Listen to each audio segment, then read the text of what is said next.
Picture this: October 27, 1962. The world is teetering on the brink of nuclear war. The Cuban Missile Crisis is at a fever pitch, and tensions between the United States and the Soviet Union have never been higher. Deep beneath the waves of the Caribbean Sea, a Soviet submarine, the B-59, is in a desperate situation.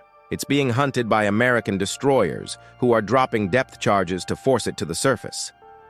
Down in the belly of the sub, conditions are hellish.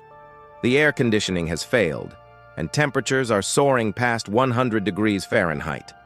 Carbon dioxide levels are dangerously high, and the crew is exhausted, stressed, and completely cut off from Moscow. They have no idea if World War III has already started.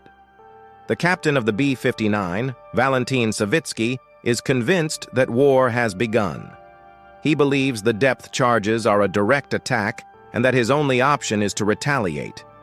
He gives a terrifying order: prepare the nuclear torpedo for launch. This wasn't just any weapon. It was a 15-kiloton nuclear torpedo with the same destructive power as the bomb dropped on Hiroshima. Firing it at the American fleet would have been an undeniable act of war, instantly triggering a massive nuclear response from the United States. It would have been the first shot in a global thermonuclear war, a war that would have wiped out cities and killed hundreds of millions of people, the end of the world as we know it. Now, on most Soviet submarines, launching a nuclear weapon required the consent of the captain and the political officer. On the B-59, however, there was a crucial difference. A third man had to agree. That man was Vasily Arkhipov. As the commodore of the entire submarine flotilla, Arkhipov held a unique position of authority. He was not just another officer. His vote carried immense weight. While the captain and the political officer both agreed to launch, Arkhipov stood firm. He said no. Imagine the scene: the claustrophobic heat, the lack of oxygen, the constant explosions of depth charges rocking the hull. The captain is yelling, adamant that they are under attack and must fire. The political officer agrees. All eyes are on Arkhipov. Everyone is on edge, struggling to breathe, and convinced they are about to die. In this moment of extreme pressure, Arkhipov kept his cool. He argued against the launch, pointing out that there was no direct order from Moscow. He reasoned that the depth charges were likely signals to surface, not an act of war. He challenged the captain's certainty, refusing to give in to the panic and fear that gripped the control room. An intense argument broke out. Captain Savitsky was furious, but Arkhipov refused to back down. He was calm, logical, and resolute. He knew that one wrong move, one moment of weakness, would unleash unimaginable horror upon the world. He understood the gravity of his decision. He knew that his single no was the only thing standing between humanity and Armageddon.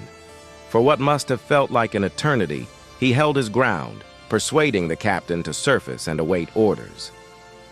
Finally, Captain Savitsky relented. The B-59 surfaced, made contact, and discovered that war had not, in fact, broken out. The crisis was averted. The world never knew how close it came that day. The story of Vasily Arkhipov and the B-59 remained classified for decades.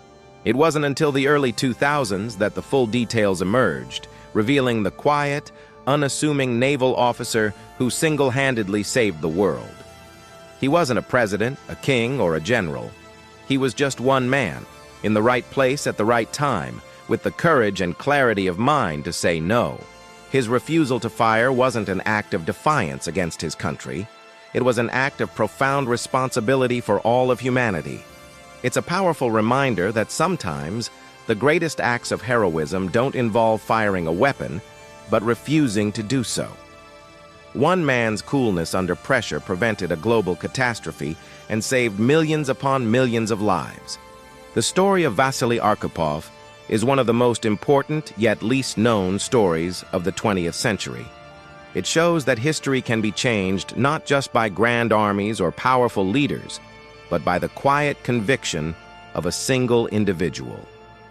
Thank you for watching. If you found this story as incredible as I do, please hit that like button, subscribe to the channel, and follow for more real facts and amazing hidden histories. See you next time.